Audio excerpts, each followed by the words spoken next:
Wow.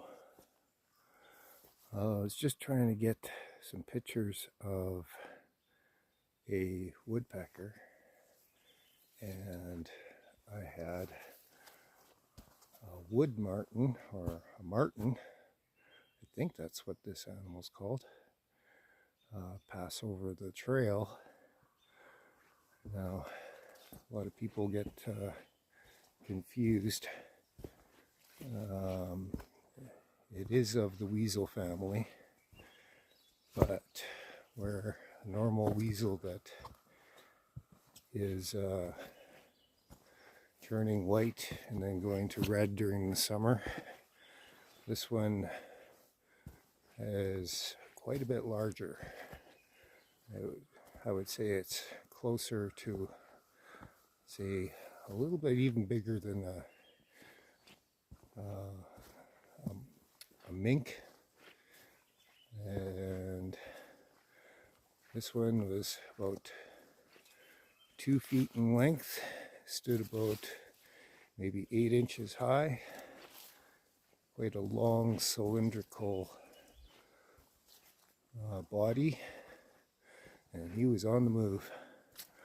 Only saw him for maybe 20 seconds at the most, and I was using a different camera, so I missed the opportunity. If I run across him again, I'm ready, and I'll try to share some pictures with you. He did go this way, so I'm just going to keep my eye out, and maybe I can run across him again. Stay tuned. Well, I've done a little stalk through the woods. He went up through here, or she, whatever. But no, that martin was on a mission, and he was moving. So snooze you lose.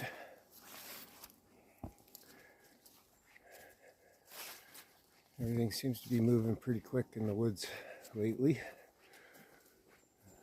Don't know why.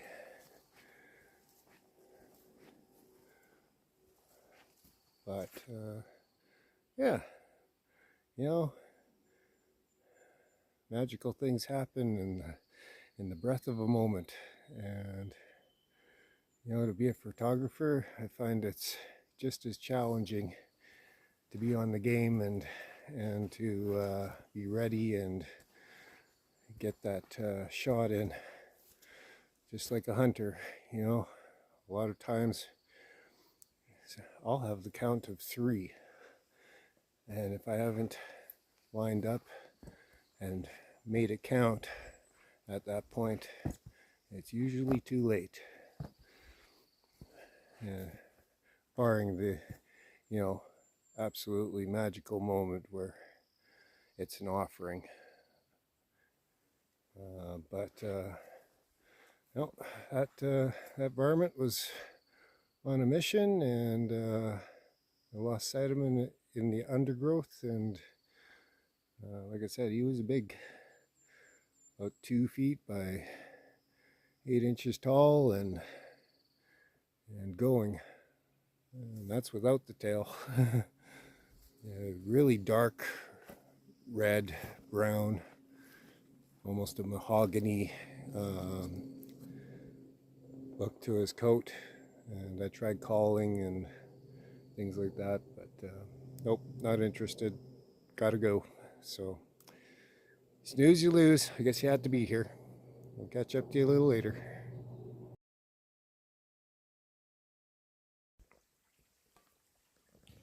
I got a lovely little creek here.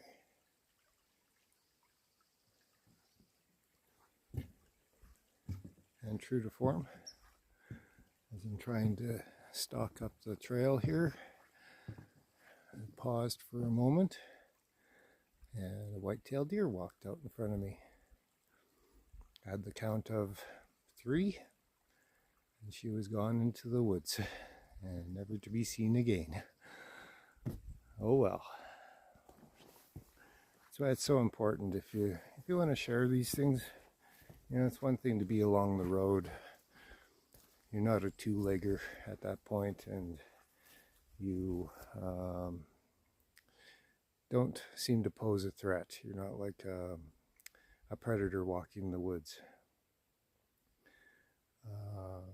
But animals are very wary of things that are walking, and beings that are also facing them, making eye contact. Those are all, in the natural world, kind of aggressive tendencies. So, that being said, I've made it to a 2-kilometer mark. And I also like to point out that, you know, it's not about the destination. And, you know, if you just bulldoze your way through the bush, and that you're unlikely to have those personal encounters with the wildlife. So pause, stop, be still, take a breath, notice the markings on the ground, use your observational skills. Go maybe 10 meters out, observe what's around you, then go 25 meters out, see what's around you, and then go 50 yards or meters, see what's around you, and out to 100 and 300, and then come back in reverse and scan, 360 degrees. You never know what's watching you.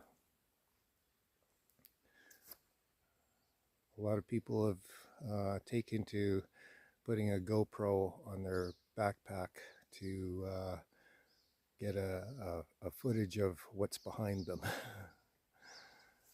So who knows, maybe you can catch a Sasquatch looking at you. But anyways, I'm about to turn around. I've got some things to do, and I'm just going to quietly make my way back down the trail. And if I don't see anything, we'll catch up to you next time. Or if something inspires me to talk to you further, I'll put another segment after this video. Anyways, I hope you're enjoying your morning, and stay tuned. I'll be in touch.